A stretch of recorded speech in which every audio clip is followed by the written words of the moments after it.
Dans la boîte de Time's Up Family, vous trouverez un paquet de 220 cartes, un sablier, un bloc de score et un sac de transport. Dans Time's Up Family, vous allez jouer en équipe. Le jeu se déroule en 3 manches différentes, durant lesquelles vous allez deviner et faire deviner les mots inscrits sur les cartes. On commence par former des équipes d'au moins 2 joueurs. On va décider avec quelle couleur on joue, orange ou vert. Lorsque c'est fait, on distribue 30 cartes entre les joueurs. Chacun consulte ses cartes et peut décider, s'il le souhaite, d'échanger une ou plusieurs cartes avec les cartes restantes. Lorsque tout le monde est satisfait, on va mélanger les 30 cartes et on sera prêt à jouer.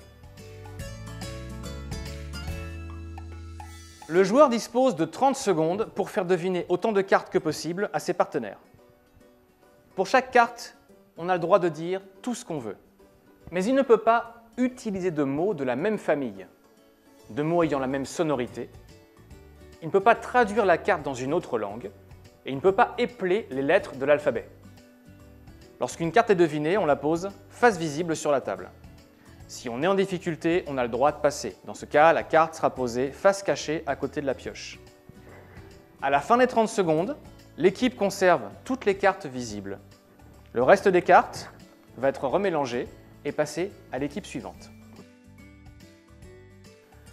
À la fin de la manche, chaque équipe va comptabiliser les cartes qu'elle a en main. Une carte, c'est 1 point. Et ces points, on va les marquer sur le bloc-notes. On commence par remélanger les 30 cartes.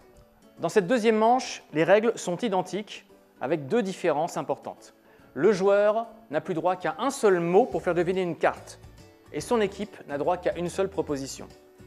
En revanche, pas de souci, si on est en difficulté, on peut de nouveau passer une carte. À la fin de la manche, les cartes visibles de l'équipe sont comptabilisées et on va noter le score sur le bloc. De nouveau, on va récupérer les 30 cartes. Pour cette manche, les règles sont identiques avec quelques petites différences. Le joueur doit mimer. Il peut faire des bruitages ou fredonner. Il n'a droit de prononcer aucun mot. Son équipe n'a droit qu'à une seule proposition. À la fin de la manche, l'équipe va marquer son score dans la colonne 3e manche. Et là, c'est la fin de la partie. On va comptabiliser les points de chaque équipe pour la première, la deuxième et la 3e manche, et l'équipe qui a le plus de points gagne la partie. Il n'y a plus d'équipe et c'est chacun pour soi. Chaque joueur va jouer avec son voisin de gauche et son voisin de droite. Le temps du sablier, je vais faire deviner à mon voisin de gauche autant de cartes que possible.